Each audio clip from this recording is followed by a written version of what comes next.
Hello hi welcome back to my mini vlog. ಇದು ಗುರುವಾರದ mini vlog ಆಗಿರುತ್ತೆ. Actually ಗುರುವಾರ ನಾನು ನಾನ್ ವೆಜ್ ತಿನ್ನಲ್ಲ.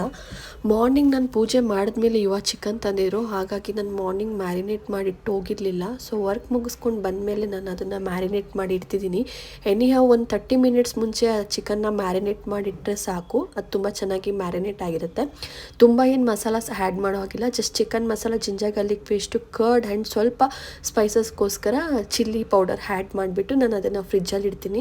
ಸೊ ಫ್ರಿಜ್ಜಲ್ಲಿ ಇಟ್ಟು ಒಂದು 30 ಮಿನಿಟ್ಸ್ ಆದಮೇಲೆ ಅದನ್ನು 10 ನಿಮಿಷ ಈಚೆ ಎತ್ತಿಟ್ಟು ಡೀಪ್ ಫ್ರೈ ಮಾಡಿಕೊಟ್ರೆ ಚೆನ್ನಾಗಿರುತ್ತೆ. ಡೀಪ್ ಫ್ರೈ ಆರ್ ತವಾ ಫ್ರೈ ಯಾವ್ದು ಬೇಕಾದ್ರೂ ಮಾಡ್ಬೋದು. ಮಾರ್ನಿಂಗೇ ನಾನು ರಸಮ್ನ ಮಾಡಿಟ್ಟು ಹೋಗಿದ್ದೆ. ಸೊ ನೆಂಚ್ಕೊಳ್ಳೋಕೆ ಏನಾದ್ರು ಬೇಕಾಗಿತ್ತು, ಹಪ್ಪಳ ಕರಿಲ ಇಲ್ಲ ಆಲೂಗೆಡ್ಡೆ ಇತ್ತು. ಸೊ ಆಲೂಗೆಡ್ಡೆ ನಮ್ಮ ಅತ್ತೆ ಮನೆ ಕಡೆ ಸ್ಟೈಲಲ್ಲಿ ಬೇರೆ ಥರ ಪಲ್ಯ ಮಾಡ್ತಾರೆ, ತುಂಬ ಚೆನ್ನಾಗಿರುತ್ತೆ. ಸೊ ಅದನ್ನು ನಾನು ಮಾಡೋಣ ಅಂತ ಅಂದ್ಕೊಂಡು ಆಲೂಗೆಡ್ಡೆ ಪಲ್ಯ ಮಾಡೋಣ ಅಂತೇಳಿ ರೆಡಿ ಮಾಡ್ತಾಯಿದ್ದೀನಿ.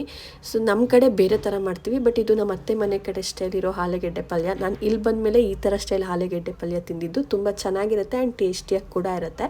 ಏನಿಲ್ಲ, ಆಲೂಗೆಡ್ಡೆನ ಒಂದು ಸ್ವಲ್ಪ ಕಟ್ ಮಾಡಿಕೊಂಡು ಕೂಗಿಸ್ಕೋಬೇಕು. ಅಂದರೆ ನಮಗೆ ತುಂಬ ಬೇಯಿಸ್ಕೋಬಾರ್ದು ಆಲೂಗೆಡ್ಡೆ. ಆ್ಯಕ್ಚುಲಿ 2 ವಿಜಿಲನ್ನು ನುಡಿಸಿದ್ದು. ಕೆಲವೊಂದು ಸತಿ 2 ವಿಜಿಲ್ ಹೊಡ್ಸಿದ್ರು ಆಲೂಗೆಡ್ಡೆ ಬೆಂದಿರಲ್ಲ. ಇನ್ನು ಕೆಲವೊಂದು ಸಲ ಫುಲ್ ಸ್ಮ್ಯಾಶ್ ಆಗಿಬಿಟ್ಟಿರುತ್ತೆ. ಹೆಂಗೆ ಬೇಯಿಸ್ಬೇಕಂತಲೇ ಗೊತ್ತಾಗಲಿಲ್ಲ.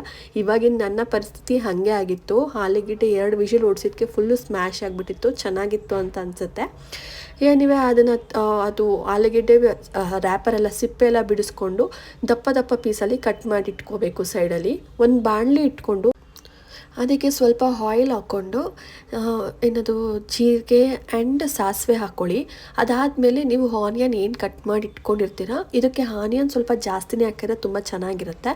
ಸೊ ನಾನೊಂದು 3 ಆನಿಯನ್ ಕಟ್ ಮಾಡಿದ್ದೆ. ಸಣ್ಣ ಸಣ್ಣ ಕಟ್ ಮಾಡ್ಕೊಂಡಿರೋ ಆನಿಯನ್ನ ಹಾಕ್ಕೊಂಡು ಅದು ಒಂದು ಕೆಂಪಗಾಗುತ್ತಲ್ಲ, ತುಂಬ ರೋಸ್ಟ್ ಆಗೋದು ಬೇಡ, ಒಂದು ಸ್ವಲ್ಪ ಬ್ರೌನಿಷ್ ರೆಡ್ಡಿಶ್ ಕಲರ್ ಬರುತ್ತಲ್ಲ ಅಲ್ಲಿವರೆಗೂ ಫ್ರೈ ಮಾಡ್ಕೊಳ್ಳಿ. ಸೊ ನಮ್ಮ ಮನೇಲಿ ನನಗೆ ಕರಿ ಲೀಫ್ ಖಾಲಿ ಆಗಿಬಿಟ್ಟಿತ್ತು. ಒಂದು 4 ಎಲೆ ಇತ್ತು ಕರಿಬೇವು. ಸೊ ಅದನ್ನು ಆ್ಯಡ್ ಮಾಡ್ಕೊಂಡು ನೆಕ್ಸ್ಟ್ ನೀವು ಅದು ಚೆನ್ನಾಗಿ ಫ್ರೈ ಆದಮೇಲೆ ನೀವು ಆಲೂಗೆಡ್ಡೆನ ಆ್ಯಡ್ ಮಾಡ್ಕೊಳ್ಳಿ. ಅಂದರೆ ನೀವು ಬೇಯಿಸ್ಬಿಟ್ಟು ಕಟ್ ಮಾಡಿ ಇಟ್ಕೊಂಡಿರ್ತೀರಲ್ಲ ಆ ಆಲೂಗೆಡ್ಡೆ, ಅದನ್ನು ಬೇಯಿಸೋ ಅವಶ್ಯಕತೆ ಇಲ್ಲ. ನೆಕ್ಸ್ಟು ಜಸ್ಟ್ ನೀವು ಮಸಾಲೆಗಳನ್ನ ಆ್ಯಡ್ ಮಾಡ್ತೀರಲ್ಲ ಅದು ಸ್ವಲ್ಪ ಮಿಕ್ಸಪ್ ಆಗಿ ಸ್ವಲ್ಪ ಅದು ಸ್ಟೀಮ್ ಆದರೆ ಸಾಕು. ನಾನು ಅದಕ್ಕೆ ಸ್ವಲ್ಪ ಟರ್ಮರಿಕ್ ಪೌಡರ್ ಅಂದರೆ ಅರ್ಶಿನದ ಪುಡಿ ಹಾಕ್ತಾಯಿದ್ದೀನಿ. ಒಂದು 1/4 ಸ್ಪೂನಷ್ಟು ಅರ್ಶಿನದ ಪುಡಿ, ಒಂದು ಅರ್ಧ ಸ್ಪೂನಷ್ಟು ಗರಂ ಮಸಾಲ, 1 ಸ್ಪೂನಷ್ಟು ಧನಿಯಾ ಪೌಡರ್, 2 ಸ್ಪೂನಷ್ಟು ನಾನು ಚಿಲ್ಲಿ ಪೌಡರ್ನ ಆ್ಯಡ್ ಮಾಡ್ತಾಯಿದ್ದೀನಿ. ಸೊ ಆಮೇಲೆ ರುಚಿಗೆ ತಕ್ಕಷ್ಟು ಉಪ್ಪು. ತುಂಬ ಆ್ಯಡ್ ಮಾಡ್ಕೊಳ್ಳೋ ಅವಶ್ಯಕತೆ ಇಲ್ಲ. ಆ್ಯಕ್ಚುಲಿ ಪೊಟ್ಯಾಟೊ ತುಂಬ ಸ್ಮ್ಯಾಶ್ ಆಗೋ ಲೆವೆಲ್ಗೆ ಬೆಂದೋಗಿತ್ತು 2 ವಿಜಿಲ್ಗೆ. ನಾವೇನೇನು ಸ್ಪೈಸಸ್ನ ಆ್ಯಡ್ ಮಾಡ್ತೀವಿ ಅದು ನೀಟಾಗಿ ಮಿಕ್ಸ್ ಮಾಡಿಬಿಟ್ಟು ಲಿಡ್ ಕ್ಲೋಸ್ ಮಾಡಿ ಇಡಿ. 5 ಮಿನಿಟ್ಸ್ ಆದಮೇಲೆ ಕೊತ್ತಂಬರಿ ಆ್ಯಡ್ ಮಾಡ್ಕೊಳ್ಳಿ. ರಸಮ್ ಜೊತೆ ಅನ್ನದ ಜೊತೆ ತುಂಬ ಚೆನ್ನಾಗಿ